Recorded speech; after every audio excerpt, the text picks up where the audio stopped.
Pemirsa, sebagian umat Islam di Kota Padang juga akan melaksanakan sholat Idul Fitri pada pagi ini. Dan untuk mengetahui informasi terkini, kita langsung bergabung dengan jurnalis NTV Mardi Rosa Tanjung yang sudah berada di lokasi sholat Id.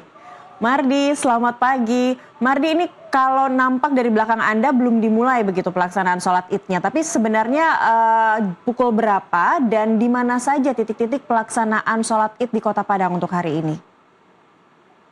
Ya, baik, selamat pagi Cakri dan pemirsa Nusantara TV dimanapun berada.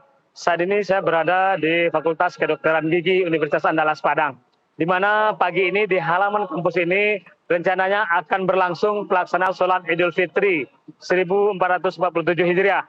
Dan selain di sini, di seluruh hampir semua masjid yang ada di di Kota Padang itu melaksanakan perayaan Idul Fitri hari ini, termasuk di lapangan terbuka.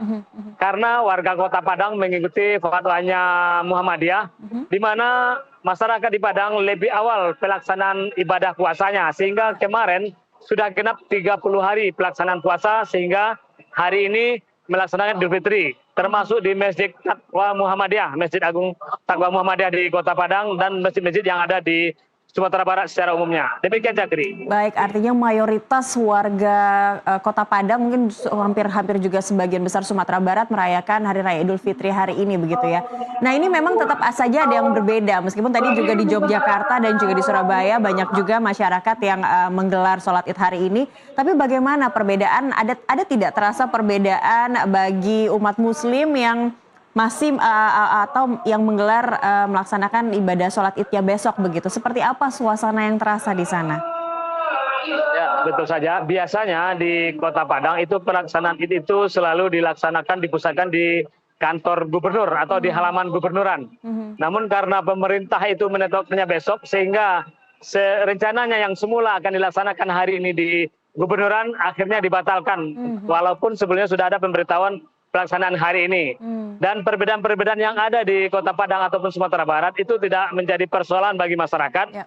Masyarakat memahami kesepakatan atau hasil sidang isbat pemerintah menetapkan besok, namun masyarakat tetap pada keyakinannya masing-masing, sehingga merata keyakinan warga di Kota Padang ini melaksanakan hari ini, sehingga melaksanakan di masjid-masjid yang di luar pemerintahan. Demikian, Cakri. Baik, tadi juga ada katakan karena mayoritas umat muslim di Kota Padang justru banyak yang melangsungkan sholat Id hari ini. Bagaimana dengan besok, titik-titik yang bisa dituju oleh umat muslim untuk menggelar atau melaksanakan sholat Id ada di mana saja di Kota Padang, Mardi? Ya, betul saja. Besok memang akan ada pelaksanaan Idul Fitri lagi, pelaksanaan sholat Id lagi.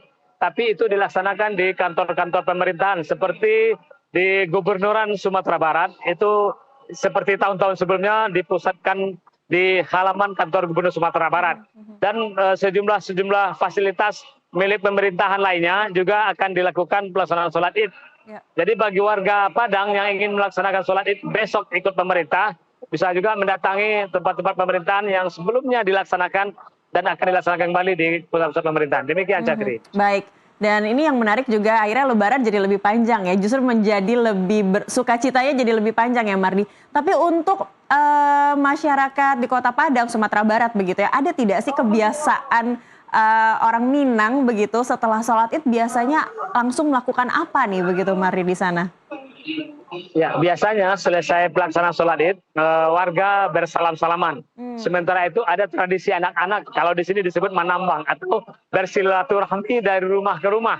Nanti mereka akan mendapatkan saweran dari pemilik rumah, warga di lingkungan tempat mereka tinggal.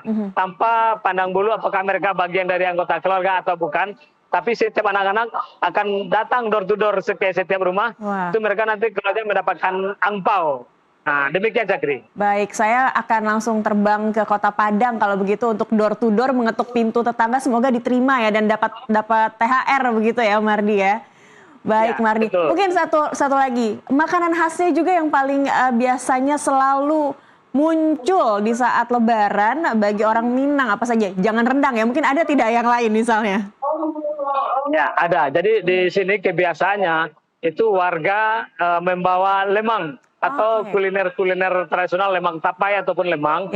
Itu dibawa ke rumah orang tua, ke rumah mertua, dan itu dibawa dan pulangnya yang membawa itu juga akan mendapatkan uang sebagai apa ya, transportasi entah apa namanya. Baik. Tapi itu akan diisi, wadahnya itu diisi dengan uang sebagai Oke. pengganti mungkin. Jadi Oke. itu akan menjadi tradisi, Baik. termasuk ketupat lontong sayur khas Padang. Demikian, Cakri. Wah, itu enak sekali itu ya. Baik. Jadi pantang pulang membawa rantang kosong ya, Mardi. Oke, baik. Benar saja. Terima kasih Mardi Rosa Tanjung melaporkan langsung dari Kota Padang, Sumatera Barat. Selamat bertugas kembali.